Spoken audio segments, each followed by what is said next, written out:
Hi everyone, thanks for checking out this video. So this video is going to be about implementing inversion and division for our value data type.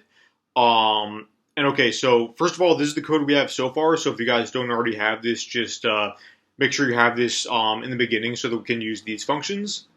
And yeah, we're going to work on implementing these two things, inversion and division.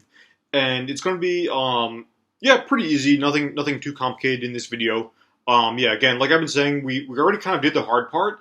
Now we're just working our way through adding more operations so that we can do more things with our values. Okay, so first of all, what is this thing called inversion that I'm talking about? So this is a special function in Julia that just does like when you say inv of something, so like inv of x. That just gives you 1 over x. It inverts the number.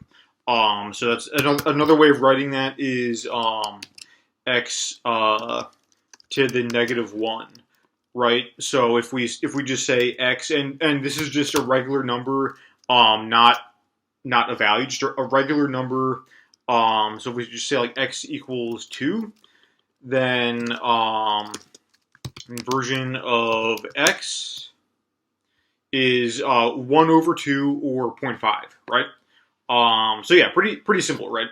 But the way we're gonna the way we're gonna proceed with our value data type, we're gonna need to override this inversion function for our values so that we can call like right now it won't work, but we want to be able to have this be a value and have it still work. See, yeah, nothing. So yeah, it doesn't work yet. But yeah, we're just going to write this right now, actually. Okay, so yeah, let's do this. So we're going to say like we've been doing, import base.inv, and then function inv where we have some input a that's a value, and then end, and then let's see if we can just grab something from our code that we already have, just so we can have like a little template here.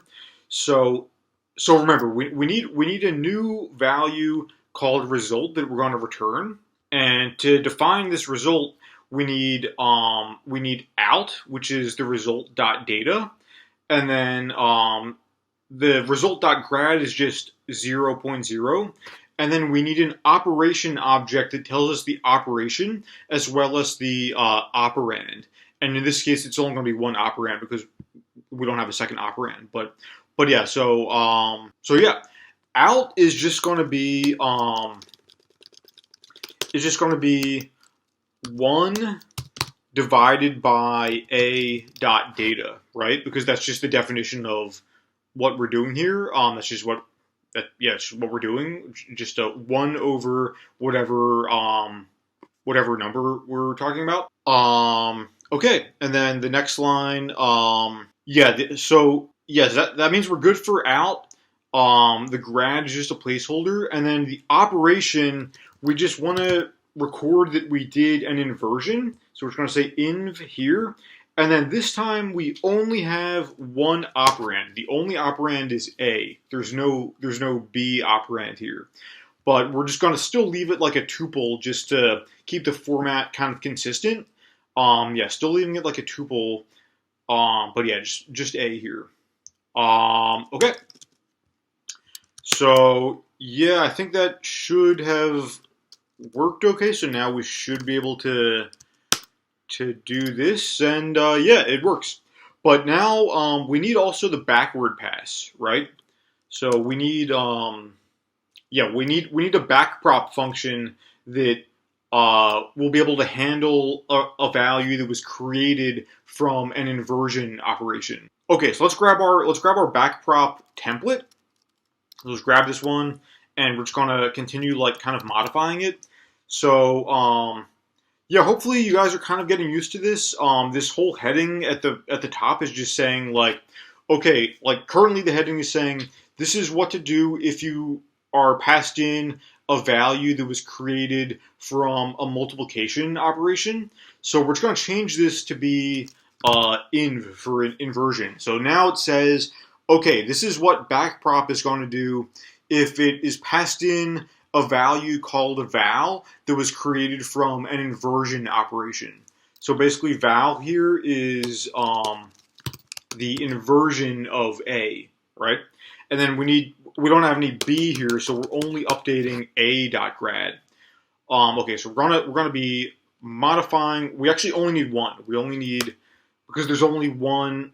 Remember, val.op.args is whatever arguments were used in the operation to create val, and there's only one here. It's only A. There's no B. So basically, we're going to be updating this line here.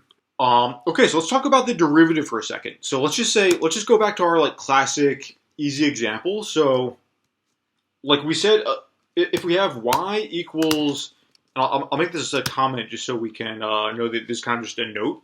So if we have inv.x, that's the same as just saying y equals x to the -1, right? And that's also the same as just saying 1 over x, right? Because you guys remember, if you have a negative exponent, you just move it to the bottom of the fraction, right? So if we had like x to the -3, that's just the same as saying 1 over x cubed, right? So yeah, there's just all the same. Y equals inv x is the same as saying y equals 1 over x, which is the same as saying y equals x to the -1. But writing it like x to the -1 is just a nice way to write it, because it makes the derivative easy for us, basically. Because yeah, like when we write it like this, then we can just take the derivative using the exponent rule, because the exponent rule actually still works for negative exponents. So if we're looking for dy dx, so that's just going to be, so if you guys remember the exponent rule, we just take the exponent number and move it out in front of x so that it's multiplying x. So it's going to be -1 times x, and then we subtract 1 from the exponent. So now it's going to be x to the -2. So it's -1 times x to the -2. But that's kind of a difficult notation, so we can actually just simplify this and say okay, dy dx equals -1 over x squared, right? Just making sure I'm getting this right. Yeah, because the x to the -2, that's just the same as moving it to the bottom of the fraction and then making it 1 over x squared, right? So this is just 1 over x squared, and then multiplied by -1 just means the whole thing is negative, right? So yeah, pretty easy derivative when we write it like that. So yeah, what we're trying to do here is we want to basically say we want to say A.grad, because remember that's what we're updating. Minus equals, because it's a negative here, 1 over A.data squared, and this whole thing should be multiplied by val.grad just because of the chain rule. So if val is the final output, then this will just be 1 and we won't have to worry about it. But if val is some intermediate step that eventually gets us to the final output, then this might be the derivative of val, the derivative of the final output with respect to val, and then we'll have to multiply this by whatever we're getting here to chain rule our way back to get the derivative of the final output with respect to A. So again, hopefully that's a review for you guys. If you guys watched the previous videos, that should hopefully be a review. But yeah, we're just writing it like that because of the chain rule, basically. Okay, but of course we can't actually say a.grad and a.data because we don't have any a in this local function like this. There's no a in this like local backprop function, so we have to get to a if like val is inv a. We need to get to a by going backwards through like val.op. So we're going to get to a by saying val.op.args, which remember is the arguments that went into this operation to make val. And there's only one arg this time, but we're still calling it index 1 because it's still a tuple with only one element. So this is just another way of writing a basically, and then dot grad because we want the gradient of it. And then minus equals because normally we'd be incrementing, but since the whole thing is negative, we're decrementing, right?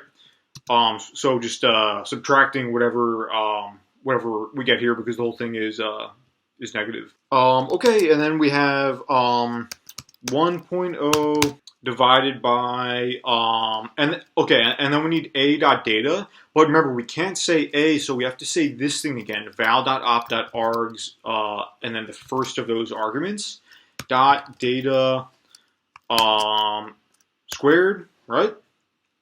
And then yeah, and that whole thing should be multiplied by val.grad, right?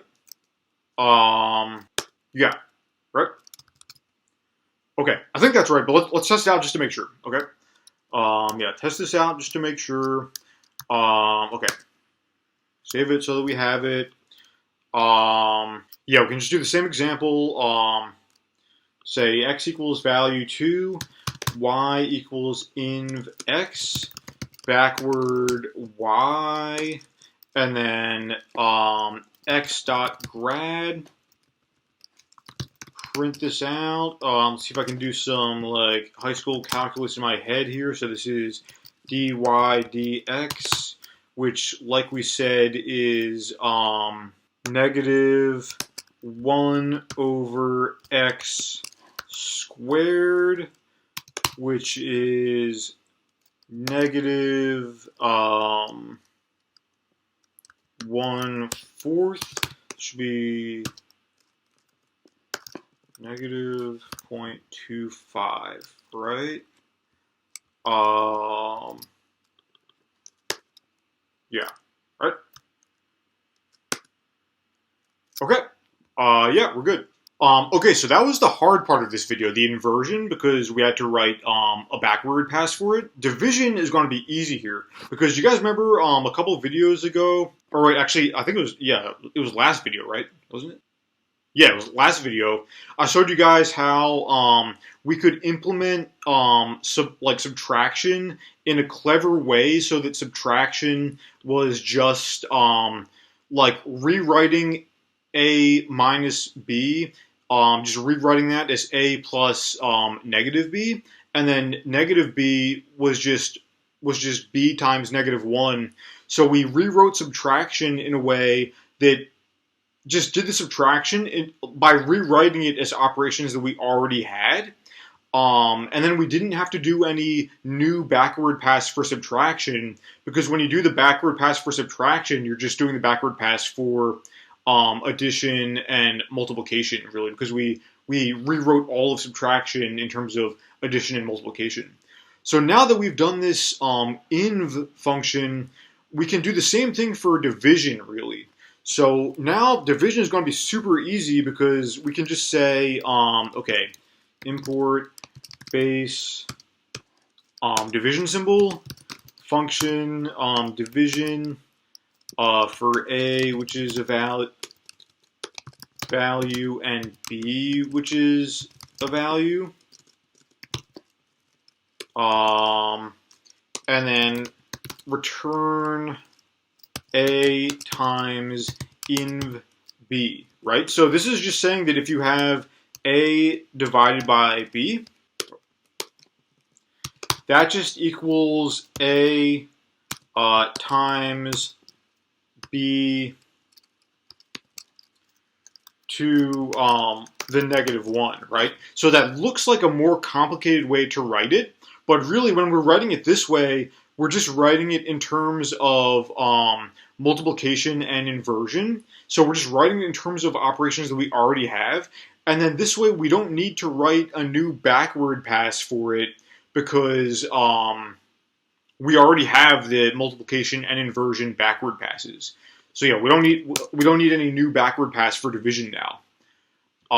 Okay, so yeah, that's super easy, and then we can just test it out a bit. We can say like x equals value 8, y equals value 2, z equals x divided by y, backward z, and then print line x dot grad. So that's dz dx. That just equals 1 over y, which equals 1 over 2, which equals 0.5, I think, right? Trying to do this in my head. Hopefully it's correct. And then y dot grad, so that's dz dy equals and this one's kind of hard to do in my head. Hang on. Okay. Let's see.